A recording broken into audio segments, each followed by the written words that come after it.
Hi there, kids. It is time for lesson 10 in module 3. And this is about adding fractions. We're still adding fractions, not a whole lot to it. In fact, the objective is pretty much the same thing as lesson 9. Add fractions with sums greater than 2, and that is for lesson 10. So here we go.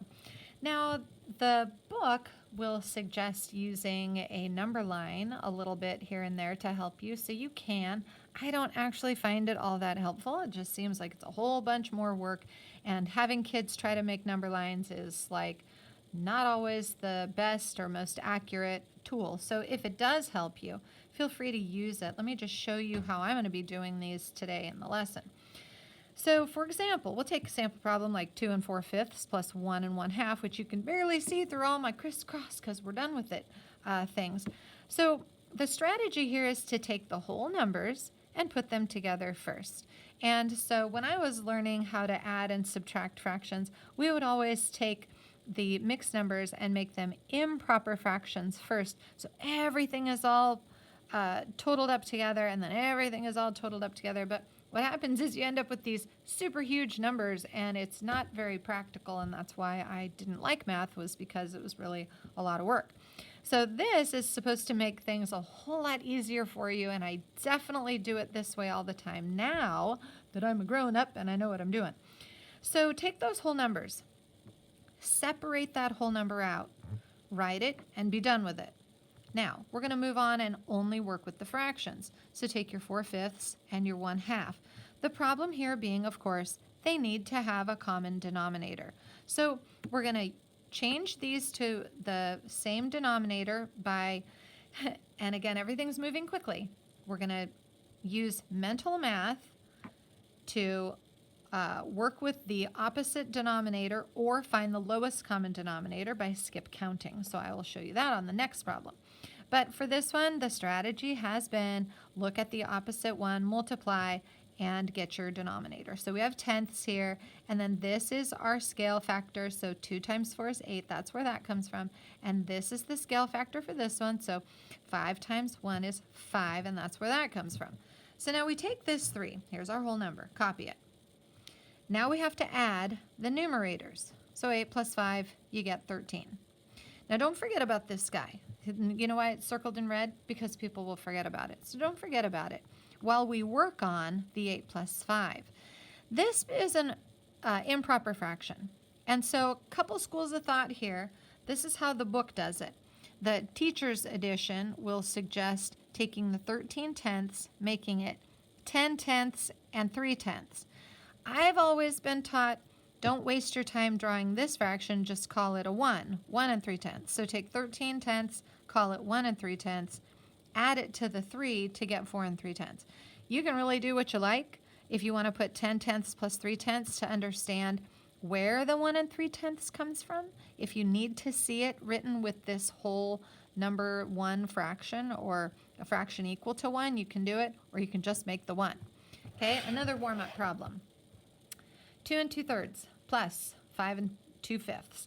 And so here is our skip counting strategy, taking the thirds and the fifths to find a common denominator. Of course, add the whole numbers first and set that aside. Take your 2/3 and 2/5, and again, I'm going to write these a couple times so that we can kind of keep things straight. And here I have the scale factor shown for you.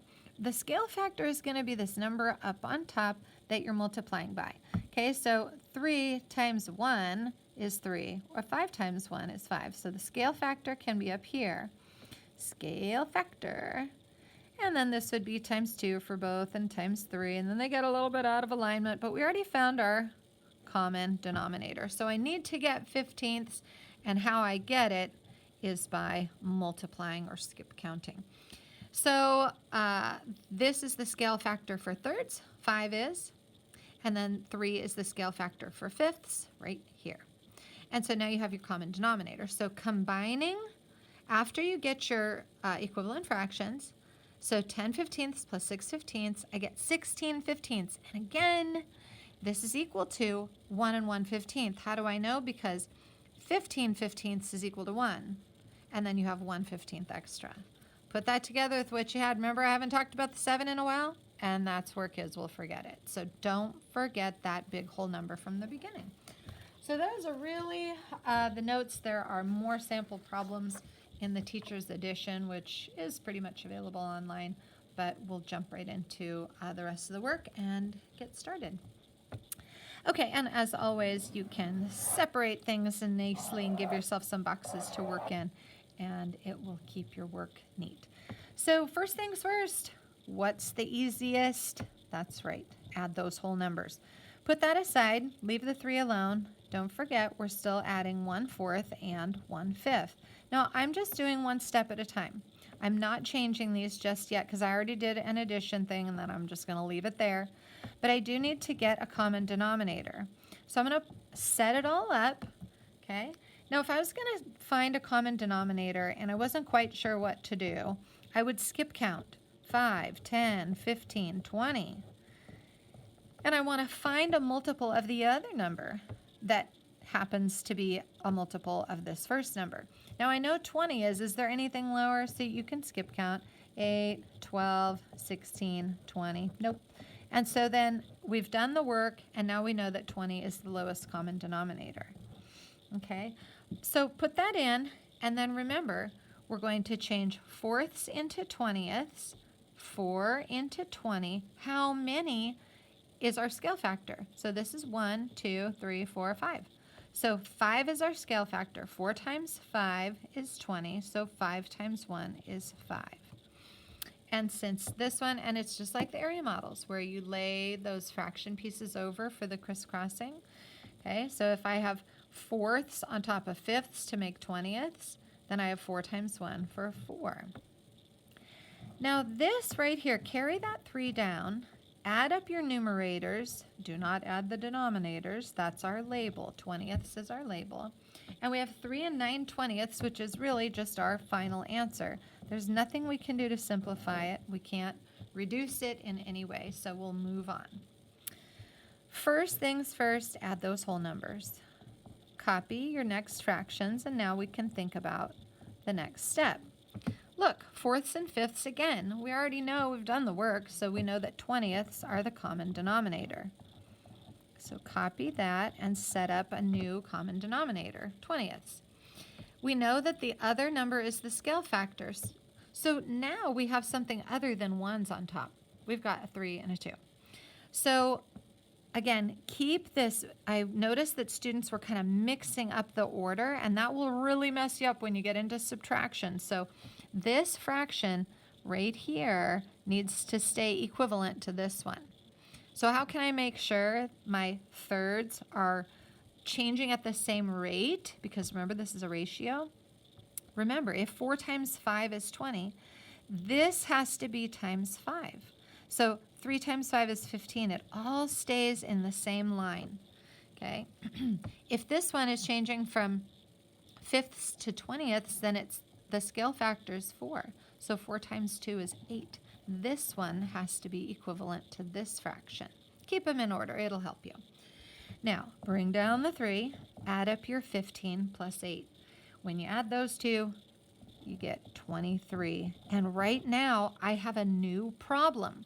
Remember, an improper fraction can be separated out into 2 pieces. The whole, so I'm going to copy the 3. Again, leave that alone. Plus 20 20ths and 3 20ths. Okay, now this is equal to 1. So if I have 3 plus 1 plus 3 20ths, then I have 4 and 3 20ths as my final answer. Okay? I hope that's pretty clear. I hope it's clear for you. 1 plus 2 makes 3.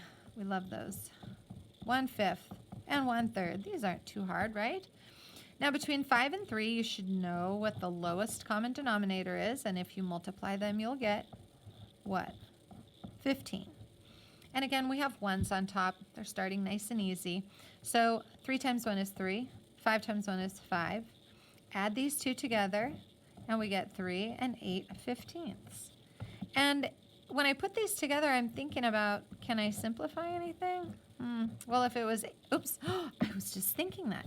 If it was 8/16, it'd be a double, but it's not. It's 8/15. I did that today. I said something that I was looking at, and I'm all, oh, that is not what I want. So 3 and 8/15 is your final answer, and it cannot be simplified. Let's add up the whole numbers. 5. Take a look at these fractions, 2/3 and 2/5. Okay, between thirds and fifths, we know what the common denominator is. What is it? That's right, 15. Okay, this is my scale factor. Multiply it by this one and bring it down. 2 times 5 is 10. This one is using 3 as the scale factor. Multiply it up and bring it down for 6. Bring down your 5 plus 16/15. This right here is made up of, so take the whole thing, 5 goes over, then we're going to change this into the 15/15, or 1, okay, plus 1 left over to make that 16th one. Okay, so if this counts as our 1, then when I add it all together, I'm going to get 6 and 1/15. Okay, pretty okay, hanging in there? Hopefully so.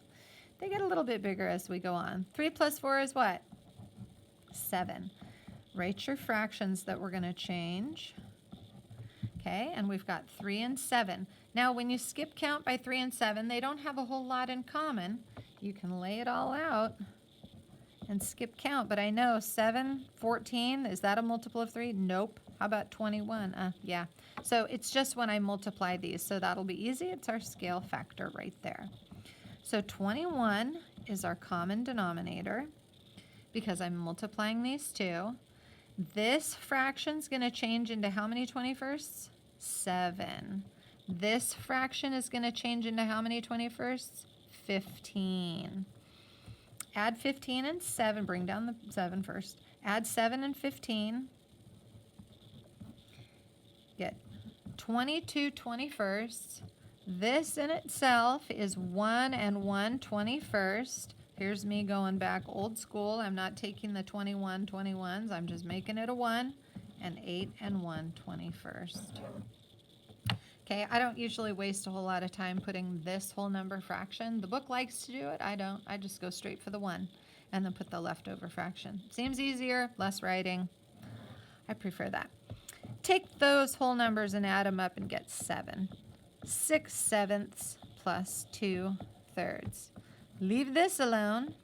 We know 21 is our common denominator. Just did that over here. So again, keep this fraction equivalent here.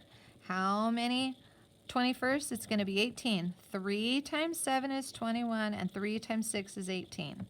We know it's 21. 7 times 3 is 21. 7 times 2 is 14. 18 and 14 is our next big problem. So bring down the 7. 18 plus 14. Take a minute. 8 and 4. You get the 2. Carry the 1. You get the 3. It's 32 over 21. This in itself is a problem. And again, you can write 21 21sts and then the extra 11. But you can also do 7 and 1 and 11 21sts as the mixed number for this improper fraction. Add these whole numbers, and you have your final answer, 8 and 11 21sts. I hope that's okay for you. I just really like putting that number 1 in there and just adding that. It's very easy. Let's add these whole numbers first. 15 and 3 to get 18. 1/5 plus 5/8. Now, again, common denominator. I can't do anything until they have something in common. 5s are easy. They're going to end with a 0 or a 5. Okay? La, la, la, la. I could go on. But I like to start with the big one because the big numbers, you want to be able to catch that multiple with the small number. But between 8 and 5, 16, 24, 32, 40. Okay, so I'm getting all the way up to 40. And that's times 2, times 3, times 4, times 5. So the scale factor is the other number. Okay, and that happens sometimes. That's okay. So write your whole number, write your 40, and the other 40. So use these numbers as your scale factor. If 8 times 5 is 40, then 8 times 1 is 8. And if 5 times 8 is 40, then 5 times 5 is 25. And when you bring down your 18 and you add your next big problem, which is 8 and 25, you get 33 40ths. And then this is not an improper fraction, it's a proper fraction. So we can just combine this and take away the addition sign and call it done. 18 and 33 40ths. And that's it. Okay? And the last one, they are, thank you, math people, for doing something nice for us. 15 plus 5 is 20, and then they're giving us those fractions with the same denominators we were working with. So we know 40 is our common denominator. So write it. And then multiply with your scale factor. 5 times 5 is 25. 8 times 2 is 16. Bring your 20 down. 25 and 16. And you're going to have about 41, because 6 and 5 is 11. Carry that one. 2, 3, 4. And here we have an improper fraction, which again is super close. So it's going to be 1 and 1/40th. So 21 and 1/40th is your final answer. I know you're doing great. I know you're getting this and you're like, hey, this is really turning out to be not too hard. So let's try a couple of word problems with these and we'll see what happens. Erin jogged 2 1/4 miles on Monday. Wednesday, she jogged 3 1/3 miles. And on Friday, she jogged 2 2/3 miles. How far did Erin jog all together? When you see a word like all together, you're going to take all the things they give you and you want to put them together. If you want to make a tape diagram, that would be those 3 days, the Monday, the Wednesday, the Friday. And then you have the given numbers, 2 1/4, 3 1/3, and 2 2/3. Now notice, if you have something that has the same denominator, you can combine those right away. You don't have to make 12ths and convert everything at first. But one thing that I would like to do, 2 1/4, if I had 3 1/3, and 2 2/3, is to take these whole numbers out and combine them right away. So that's 5, 6, 7. And then you can also leave the 1/4 alone. Okay, so just bring it down.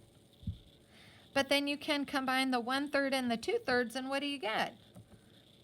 That's right, 3/3. Look, I'll do it over here for you. 1/3 and 2/3 make 3/3. And what's 3/3? That's a 1. So if I take that and I add it to my 7, I get 8 and 1/4. And so that's super easy. It made this finding the common denominator like even unnecessary altogether. Okay? You could, if you wanted to, turn everything into 12ths, convert everything, but why? It's so much easier. So see what you can do with common denominators that are already given, and then it'll make your life easier. Okay? So try to find the easy ways first. Let's move on to number 3. Darren bought some paint. He used 2 1/4 gallons painting his living room. After that, he had 3 5/6 gallons left. How much paint did he buy? Sounds like a tape diagram. Sounds like a project. All right, he used some, and he had some left. And it's sort of like this, 2 1/4 gallons. And the 3 5/6. Doesn't matter that the sections are like sort of not the right size. It's just kind of irrelevant. We're trying to show 2 parts make the whole, and they're asking how much he had at the beginning. So we have our 2 1/4 plus 3 5/6. Add the whole numbers. Take your fractions out. And here we have our super favorite 4 and 6 again. Okay, they've been giving us these in the last several lessons, and I hope you know what the lowest common denominator is by now. It is 12. Okay, so I'm going to change from fourths to 12ths. Now, when I do this, okay, I'm using a different number other than the opposite denominator. So 6 times 2 is 12, but 4 times 3 is 12. So the scale factor for the 4 is 3, and the scale factor for the 6 is 2. So think about it. You have to really be thinking about what is the number I'm multiplying by, because it's different for both of them. So 4 times 3 is 12, so 3 times 1 is 3. 6 times 2 is 12, so 5 times 2 is 10. You've got to think about what you're multiplying by to get these numbers. Now combine these. Okay, leave that 5 alone, bring it down. 13/12 is our fraction. 13/12, I'm going to write it over here. Here's the new way, 12/12 plus 1/12. Okay, but I would rather just write 1 and 1/12. Okay, so 6 and 1/12, 5 plus 1 plus 1/12, because that's what that's equal to. And so Darren bought 6 and 1/12 gallons. He bought gallons of paint. There you go. I hope these videos are helpful. Click subscribe and come back. Come back again. We will have fun with math. Fun with math. Yes, indeed. Last one. Clayton says that 2 1/2 plus 3 3/5 will be more than 5, but less than 6, since 2 plus 3 is 5. Is Clayton's reasoning correct? Prove him right or wrong. So let's help Clayton out. If I have 2 1/2 and 3 3/5, immediately when I add the whole numbers, I have 5. Okay. Now to that, we have to add the 1/2 and 3/5. Now let's stop and think. 1/2 is exactly half. Okay, it's exactly half. You can even say half the word. How much is 3/5? 3/5 is greater than half. That's my greater than. Okay, greater than half. So if this was a half and I had a half and a half, that would make 1. So then I would be at 6. He says it's less than 6, but we know now that that is not true. So the 1/2 plus the 3/5 will be greater than 1. So the total is more than 6. And that's how you do it. So you have to stop and reason. You have to stop and think. Don't always try to rush in and solve everything. Sometimes it's just a thinking problem. So anyway, I hope this is helpful. And come back again on another video. We'll see you very soon. Bye for now.